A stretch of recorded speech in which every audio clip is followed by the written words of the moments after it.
And again, you're watching Sky News. The Trade Union Congress says technology has been developed that could make it possible for workers to have a 4-day week. Making the announcement at the TUC annual conference, it was suggested 80% of people would welcome the shorter week. But would it leave people redundant as computers pick up the slack? Joining us now to discuss this further from Central London is visiting Professor of Forecasting and Innovation at London South Bank University, James Woodenhuizen. Hello to you. Thank you very much indeed for joining us on Sky News this afternoon. A 4-day week. I can hear people from here rejoicing up and down the country. Well, I'm surprised by the TUC's statistic, really, that only 80% wanted a 4-day week. I would think 110% wanted a 4-day week, but I think it's a sign of the TUC's diminished stature in society and its diminished ambitions that it looks forward to that this century. That's by 2099. And I think that's a big problem, that they have such a low horizon, really. We'd all like it, like we'd like motherhood and apple pie.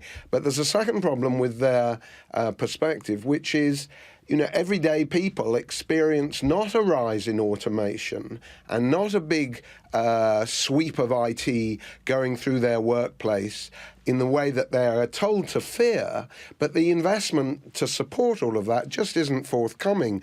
Business investment in Britain has been falling on an annual basis since 2014.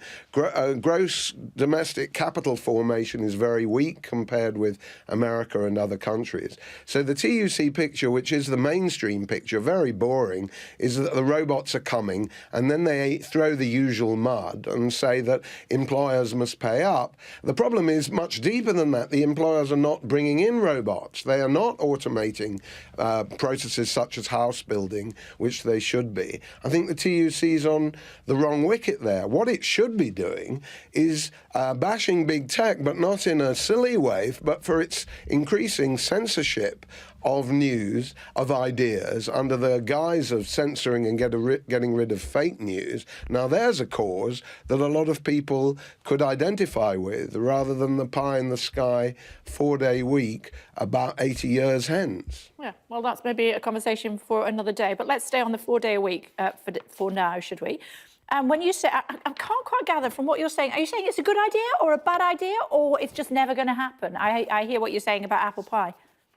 I'm saying what the apple pie reference means is that it's not realistic currently, because the gains from automation narrative that Francis O'Grady and the TUC are saying is all very well, but even if you look at investment, it's specifically in IT hardware and software in Britain over the recent period, you'll find that that has been falling along with everything else except transport equipment. Perhaps high speed too has seen the beginnings of an uptick there.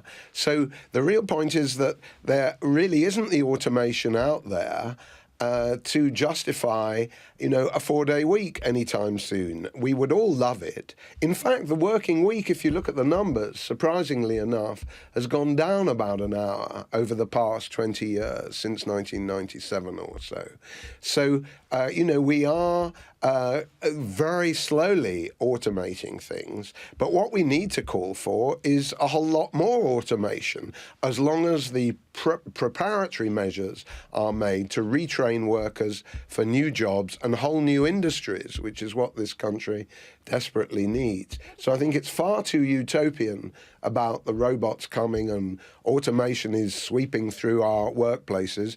It's not. If you go to a coffee bar, it's not delivered, the coffee, by a robot. That's not happening, and it's especially not happening in consumer services. Very little investment happening there, according to the Office for National Statistics. So I think it's a misplaced narrative, an unrealistic narrative, and one that doesn't go into broader aspects of why are we not making the business investment and the government investment, I should add, that we should be. We need to remember in all of this that broadband at 1 gigabit per second just isn't available in most parts of Britain. It is in Korea, it is in other countries around the world, but we're a technological wilderness in terms of infrastructure here. That is a more realistic perspective. And we are not embracing. We have an ageing population, more and more older people are still at work, and we're not embracing that sort of technology. Well, I don't blame older people for that. I blame the costs of the technology, the difficulty of working it, the slowness in the progress of voice control, and all of these things. So, you know, there is, you're quite right, a large population that has never used the internet. I think it's about 4 million the last time I looked. And that's a significant slice of the British population.